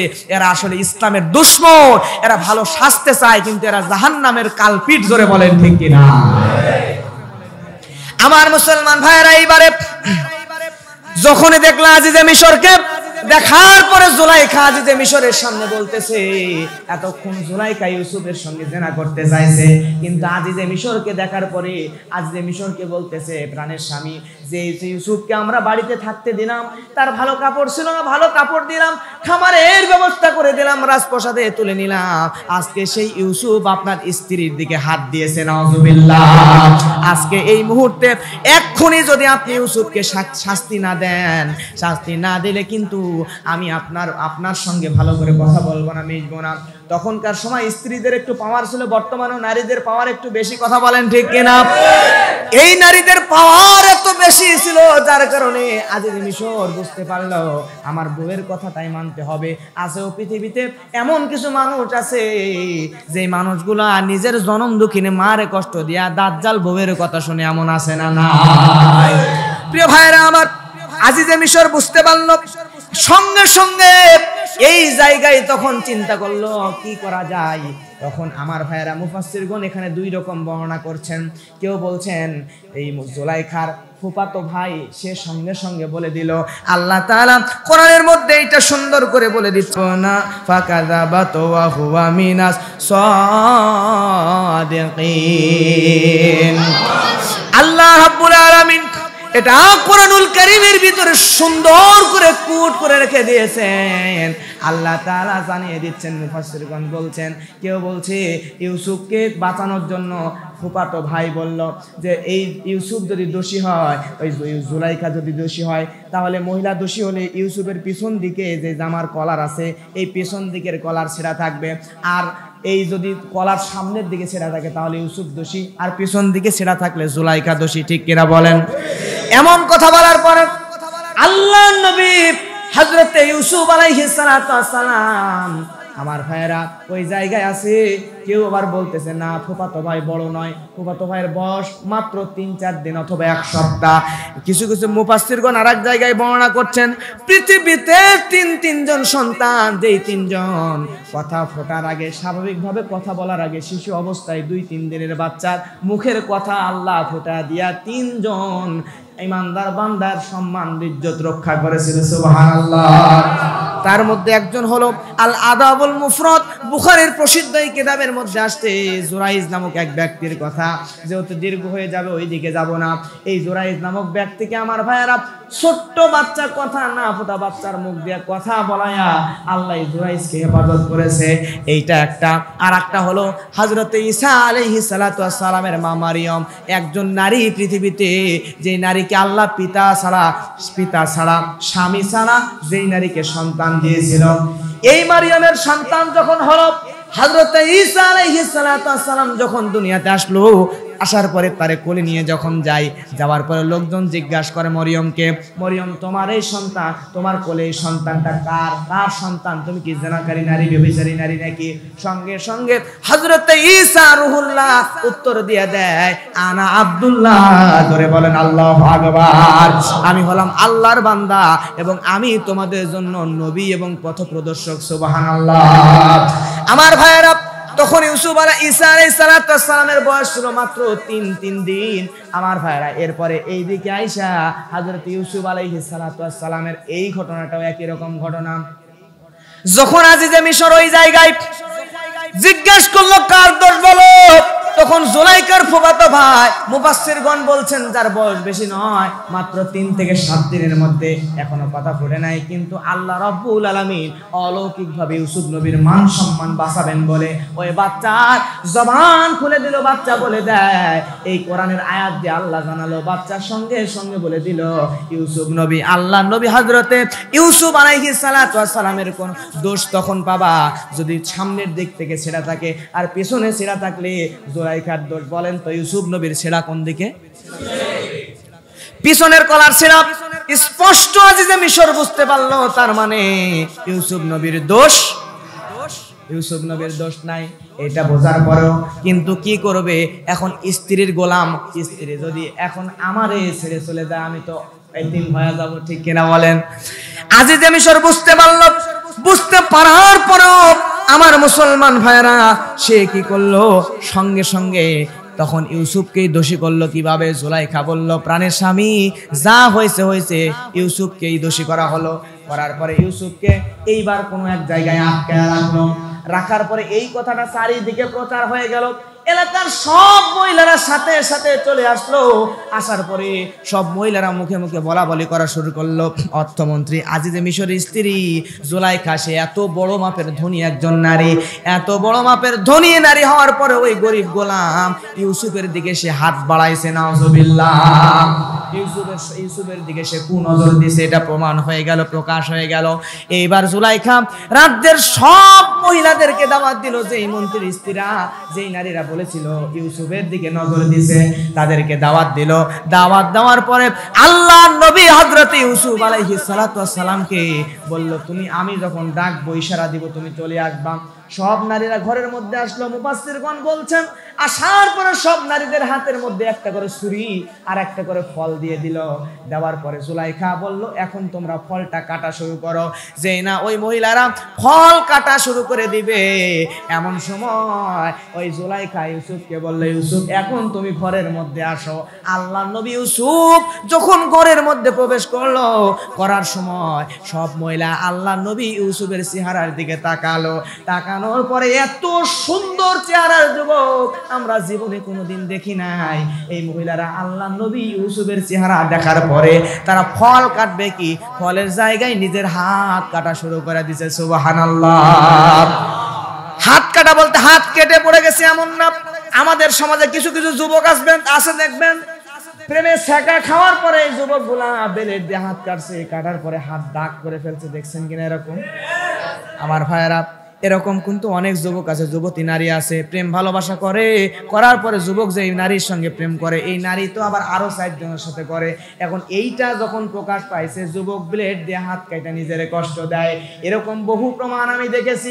প্রিয় ভাইরা আমার, এই ব্লেড দিয়ে হাত কাটলে যেমন দাগ হয়ে যায়, ঠিক তেমন করে জুলাইখার ওই মহিলাগুলা তারা ফল কাটতে গিয়ে হাত কাটলো বলতে মুফাসসিরগণ এমন বোঝাই নাই হাত কেটে পড়ে গেছে, বরং এমনটা হয়েছিল হাত কেটে পড়ে যায় নাই, বরং হাত না কেটে হাতটা কেটেছে, একটুখানি কেটে ওই দিক দিয়ে রক্ত পড়ে। আল্লাহু আকবার।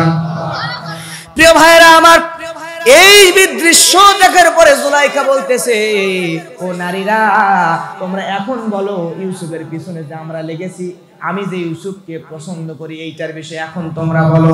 ওই নারীরা বলতেছে, জুলাইখা, তুমি যে ইউসুফকে ছোটবেলা থেকে লালন পালন করছো, তার দিকে হাত দাও নাই, যুবক হওয়ার পরে হাত দিছ, কিন্তু আমরা যদি তোমার জায়গায় হতাম তাহলে এতদিন সময় দিতাম না, তারা আগেই নিয়ে আমরা প্রস্তুত করে নষ্ট করার ব্যবস্থা করতাম। নাউজুবিল্লাহ।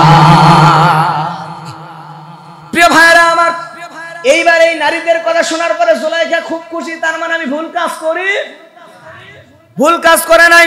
প্রিয় ভাইরা আমার, সঙ্গে সঙ্গে জুলাইখা তখন ইউসুফকে প্রস্তাব দিয়ে দিল, ইউসুফ শোনো, তুমি তো এই জায়গায় বুঝলা আমার স্বামীও আমার পক্ষে, এলাকার সব নারীরা আমার পক্ষে, এখন যদি তুমি আমার সঙ্গে জেনা ব্যভিচার না করো, তোমার সঙ্গে আমার সঙ্গে যদি তুমি মিলন, অবৈধ মিলন না করো, তাহলে আমি কিন্তু তোমাকে কারাগারে নিক্ষেপ করব। কোথায়? জেলে নিক্ষেপ করবে। জুলাইখার এই কথা আল্লাহ রাব্বুল আলামিন কোরআনুল কারীমের মধ্যে জানিয়ে দিচ্ছেন। হযরত ইউসুফ আলাইহিস সালাতু ওয়াস সালাম তখন বলছেন, ক্বালা রাব্বিস সিজনু আহাব্বু ইলাইয়া মিম্মা ইয়াদউনানি ইলাইহি। আল্লাহু আকবার। এইবার হযরত ইউসুফ আলাইহিস সালাতু ওয়াস সালাম আল্লাহ তাআলাকে বলছে, আল্লাহ, ও দয়াময় আল্লাহ, আমি ওই নারীদের ছলনাময় নারীদের কাছে আমি সারেন্ডার করব না, প্রয়োজন হলে আমি কারাগারে থাকবো, কারাগারেই থাকা ভালো, তারপরও ছলনাময় নারীদের এই লোভনীয় কথায় আমি ইশারা ডাক দিব না। কথা বলেন ঠিক কিনা? আজও পৃথিবীর দিকে তাকিয়ে দেখেন, এমনও কিছু লোক আছে তৎকালীন সময় আমার নবীজির সময়ে কাফেররা আমার নবীজিকে অফার দিয়েছিল, ও মুহাম্মদ বিন আব্দুল্লাহ, তোমার যদি নারী লাগে তোমাকে নারী দেব, তোমার বাড়ি লাগলে বাড়ি দেব, নারী লাগলে মক্কার সবচাইতে অর্থ সুন্দরী তরুণী যুবতীর সঙ্গে তোমার বিবাহ দেব। শুধু তাই নয়, তোমার যদি ইচ্ছা হয় মক্কার মধ্যে সবচাইতে ধনী তোমারে বানায় দিব, কিন্তু তুমি একটাই কাজ করবা, সেটা তুমি মসজিদ মাদ্রাসা নিয়ে থাকো, তুমি রাষ্ট্রের নেতা হতে পারবা না, মসজিদ মাদ্রাসা চালাবা, আমরা রাষ্ট্র চালাবো, তুমি যদি এই শর্তে রাজি থাকো তাহলে আমরা তোমাকে নারীও দেব, বাড়িও দেব, সন সম্পত্ত দিব। আল্লাহ রাব্বুল আলামিনের নবীর সঙ্গে সঙ্গে কি বলে দিয়েছিলেন? আল্লাহর নবী জানায়া দিয়েছিলেন, লাকুম দীনুকুম ওয়ালিয়া দীন। আল্লাহু আকবার। আমার ভাইরা, এই রকম করে আজকে বর্তমান পৃথিবীতে বিশ্ববরণ্য মুফাসসির সহ, শাইখুল হাদিসের সন্তান সহ, খালিদ সাইফুল্লাহ আইয়ুবী, সুলতানুল ওয়াইজিন সহ, তরুণ মুফাসসির সহ, এই মুফাসসির গুণগুলা, এই সব মুফাসসিরদেরকে অফার দেওয়া হয়, তোমাদেরকে বাড়ি দেওয়া হবে, তোমাদেরকে গাড়ি দেওয়া হবে, নারী দেওয়া হবে, সব মামলা তুলে নেওয়া হবে, কোনো সমস্যাই তোমাদের ওপর আসতে দেওয়া হবে না, তোমাদের একটাই কাজ, সেইটা হচ্ছে তোমরা মসজিদ মাদ্রাসা নিয়ে থাকবা, রাষ্ট্র বিষয়ে আমরা যা করি করব, রাষ্ট্রের কোনো কথাই কথা বলবা না, তাহলে তোমরা যা চাইবা তাই পাবা। কিন্তু বিশ্ব বরণ্য মুফাসসিরগণ সবাই বলে আমাদের নারী লাগবে না, বাড়ি লাগবে না, টাকা লাগবে না, পয়সা লাগবে না, আমরা সারা জীবন প্রয়োজনে, ইউসুফ নবী জেলে থেকেছে, আমরাও জেলে থাকবো, তারপরে বাতিলের সঙ্গে কারা কারা মাথা নত করবেন না, দুই হাত উঁচু করে আমার আল্লাহকে দেখান। আমার মুসলমান ভাইয়েরা, আল্লাহ কবুল করুক, জোরে বলেন আমিন, হাত নামান।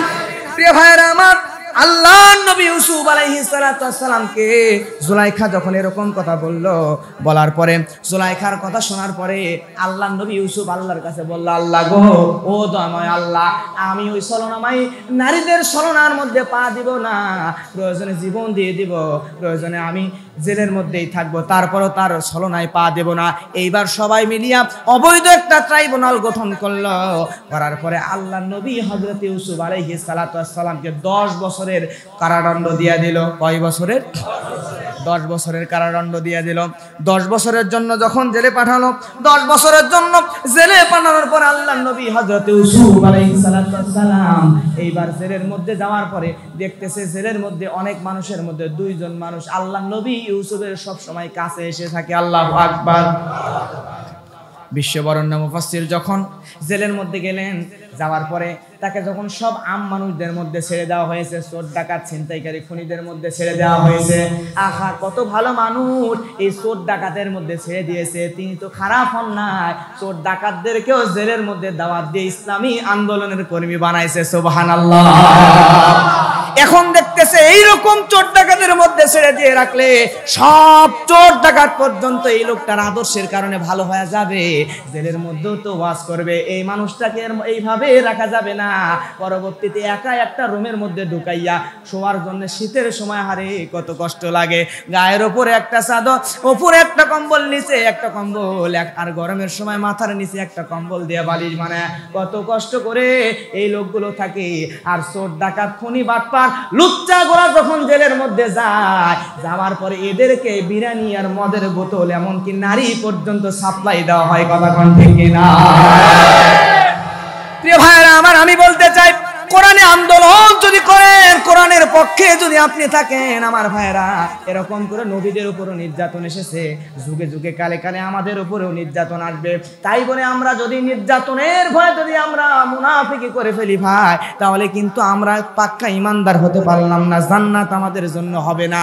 এই জন্য এই দেশে ইসলামী রাষ্ট্র কায়েম হোক আর না হোক, আপনার অন্তরে যদি এই তামান্না থাকে ইসলামী রাষ্ট্র আমি দেখে তারপর মারা যাব, ইসলামী রাষ্ট্র কায়েম না হলো অন্তরের তামান্না দেখে, তাকওয়া দেখে, ইখলাস দেখে, আমার আপনার আমল দেখে আল্লাহ তাআলা মাফ করে আপনাকে জান্নাতে দিয়ে দিবেন। ঠিক কি না? প্রিয় মুসলমান ভাইয়েরা, এইভাবে করে এই 2 জন মিলিয়া, প্রিয় ভাইয়েরা, যখন 2 জন জেলের মধ্যে সঙ্গী হয়ে গেল, যাওয়ার পরে এই 2 জন লোক ইউসুফ নবীর কাছে আসলো। তারা আগের রাতে ঘুমায় যায় একটা স্বপ্ন দেখেছে। মুফাসসিরগণ বলছেন এই 2 জন 2টা স্বপ্ন দেখলো। একজন স্বপ্ন দেখেছে যে ইউসুফ নবীর কাছে এসে বলতেছে, আল্লাহ নবী ইউসুফ, আমরা তো স্বপ্ন দেখেছি আপনার সঙ্গে মিশে যা মনে হলো আপনি তাকওয়াবান ভালো একজন মানুষ, আমার স্বপ্নের ব্যাখ্যা আপনি হয়তো বলে দিতে পারবেন, আপনার কাছে বলি। ইউসুফ নবী তখন বলে দিচ্ছেন যে আমি পারবো, বলো। কারণ মনে আছে নাকি আল্লাহ নবীর পিতা হযরত ইয়াকুব কিন্তু স্বপ্নের ব্যাখ্যা পারতেন। কথা কোন ঠিক কিনা? আমাদের মধ্যেও দেখবেন, আমাদের বাবাদের মধ্যে যদি আমাদের পিতার মধ্যে কোনো বৈশিষ্ট্য থাকে, এই বৈশিষ্ট্য কিন্তু আমরা সন্তানের মধ্যে অনেক সময় এসে যায়, ঠিক না? ইউসুফ নবী সেরকম করে বাবা ইয়াকুব আলাইহিস সালাতু ওয়াস সালামের একটা বৈশিষ্ট্য পেয়েছিলেন, সেইটা হলো যেই স্বপ্ন দেখে এই স্বপ্নের ব্যাখ্যা তিনি সুন্দর বলে দেন। সুবহানাল্লাহ। ইউসুফ নবীকে 2 জন কয়েদি বলতেছে, ও আল্লাহর নবী, আমি দেখতেছিলাম আমি শরাব অর্থাৎ মদ এরকম করে গ্লাসের মধ্যে ঢালতেছিলাম, আমার ভাইয়েরা মদ ঢালতেছিলাম, এমন স্বপ্ন দেখেছে একজন। আর একজন বলতেছে আমি মাথার উপরে কয়েকটা রুটি নিছি। কি নিছে? রুটি নিছি। নেওয়ার পরে এই রুটিটা এরকম করে ধরে আসি, আর এই রুটি নিয়ে আমি হাঁটতেছি, আর দূর দূরান্ত থেকে কিছু কাক এসে আমার মাথার উপরে ঠুকায়া ঠুকায়া রুটিগুলো খাচ্ছে। এই ব্যাখ্যাটা আপনি বলে দেন। আল্লাহর নবী ইউসুফ বলছে, যেই লোকটা দেখলো হাতে নিয়ে শরাব মদ ঢালতেছে, এই লোকটা এখান থেকে অল্প দিনের মধ্যে ছাড়া পাবে। পাওয়ার পরে এই লোকটা বাচ্চার নিকটবর্তী হয়ে যাবে, বাচ্চার খুব কাছের মানুষ হয়ে যাবে, এবং নিজে হাতে শরাব ঢেলে মদ ঢেলে বাচ্চাকে খাওয়াবে। আর যেই লোকটা দেখতেছে মাথার উপর রুটি কাক এসে উড়ে উড়ে এসে খায়, ঠোকায়া ঠোকায়া খায়, এই লোকটাকে কিছুদিন পর শুলে চড়া মৃত্যুদণ্ড দেওয়া হবে। মৃত্যুদণ্ডের পরে এই লোকটার মাথার খুলি ফাটাইয়া কাকগুলো মাথার মগজগুলো টুকরা টুকরা খাবে। এই কথা বলার কিছুদিন পরে আল্লাহ নবী ইউসুফের স্বপ্নটা ওই নবীর ওই দুইজন লোকের স্বপ্ন বাস্তবায়ন হয়ে গেল।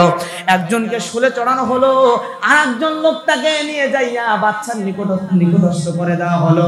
এই লোকটার সঙ্গে সঙ্গে আল্লাহ নবী হযরত ইউসুফ আলাইহিস সালাম তখন বলেছিল, তোমার স্বপ্ন যখন সত্য হয়ে যাবে তখন বাচ্চার কাছে গেলে আমি ইউসুফের কথাটা বাচ্চাকে একটু বলো। আল্লাহু আকবার।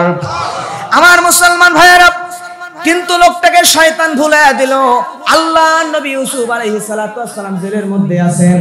এমন সময় বাচ্চা রাতের বেলা গভীর রাতে একটা স্বপ্ন দেখলেন। আল্লাহু আকবার।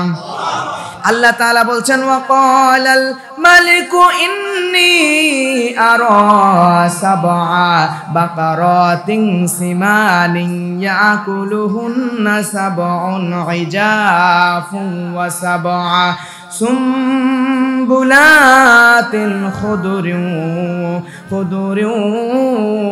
ওয়া উখরা ইয়াবিসাত। এইবার বাচ্চা রাতের বেলা ঘুমায় গেছে। যাওয়ার পরে বাচ্চা স্বপ্নের মধ্যে দেখতেছে, বাচ্চা বলতেছে, আমি স্বপ্নে দেখলাম 7টি মোটা তাজা গরু। কি গরু? 7টি মোটা তাজা গরু। এই 7টি মোটা তাজা গরুকে 7টি শীর্ণ বা রোগা দুর্বল গরুয়ে, যাদের হাড্ডি দেখা যায় এরকম রোগা শীর্ণ 7টা গরু 7টি মোটা তাজা গরুকে গিলে ফেলতেছে। এরপরে দেখলাম পাশে 7টা সবুজ শীষ, আরো পাশে দেখলাম মরা কিছু শীষ। এই স্বপ্নের ব্যাখ্যা কি তোমাদের মধ্যে কেউ বলতে পারবে? রাজ্যের সব মানুষ ব্যর্থ হয়ে গেল। পাশেই মদদাতা ওই ব্যক্তি, পাশেই ওই যে জেলখানা থেকে কয়েদি ছাড়া পাইছিল, ওই ব্যক্তি বলতেছে, বাচ্চা এমন একজন মানুষের সন্তান জানি যে মানুষ হচ্ছে অন্ধকার কারাগারের মধ্যে বন্দী আছে। এই মানুষটা কিন্তু আপনার স্বপ্নের ব্যাখ্যা বলে দিতে পারবে, আমার পূর্ব অভিজ্ঞতা থেকে বলছে। আল্লাহু আকবার। এমন কথা শোনার পরে বাচ্চা বলল, ওই লোকটার কাছে যাও। আল্লাহ নবী ইউসুফ আলাইহিস সালাতু ওয়াস সালাম সঙ্গে সঙ্গে এই স্বপ্নের ব্যাখ্যাটা বলে দিল। স্বপ্নের ব্যাখ্যা শুনিয়া বাচ্চা খুশি হয়ে গেল। যাওয়ার পরে আল্লাহ নবী ইউসুফকে বলল, আমি আপনাকে মুক্ত করে দিতে চাই। আল্লাহু আকবার। আমি আপনাকে মুক্ত করতে চাই। কিন্তু আল্লাহর নবী ইউসুফ সঙ্গে সঙ্গে বলল, না না, আমি যদি এই অবস্থায় মুক্ত হয়ে যাই, আমি যদি এই অবস্থায় মুক্তি পেয়ে যাই, তাহলে তা আমি যে দোষ করেছি এটাই প্রমাণিত হয়ে যায়। এজন্য আমি এভাবে মুক্তি নিতে চাই না। আল্লাহু আকবার।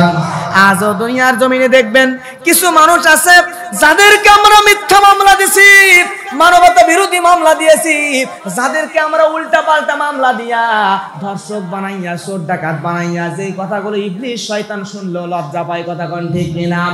এমন উল্টা পাল্টা মামলা দিয়া এই মানুষদেরকে বছরের পর বছর অন্ধকার প্রকোষ্ঠের মধ্যে কষ্ট দিতেছি আমরা। এই মানুষদেরকে বলা হয়, তোমরা ক্ষমা চাও, ক্ষমা চাও, প্রাণ ভিক্ষা চাও। তারা বলে, ফাঁসির কাছে ঝুলতে রাজি আছি, রাজপথে বুকের তাজা রক্ত ঢেলে দিতে রাজি আছি। তারপর মিথ্যা, আল্লাহ ছাড়া দুনিয়ার মিথ্যা কোন মানুষের কাছে মাথা নত করে ক্ষমা চাইতে রাজি নাই। সুবহানাল্লাহ। তার মানে দোষ তো করেই নাই, ক্ষমা চাইবো কেন? ক্ষমা যদি চাই তাহলে প্রমাণ হয়ে গেল আমরা দোষী, কথা কোন ঠিক কিনা?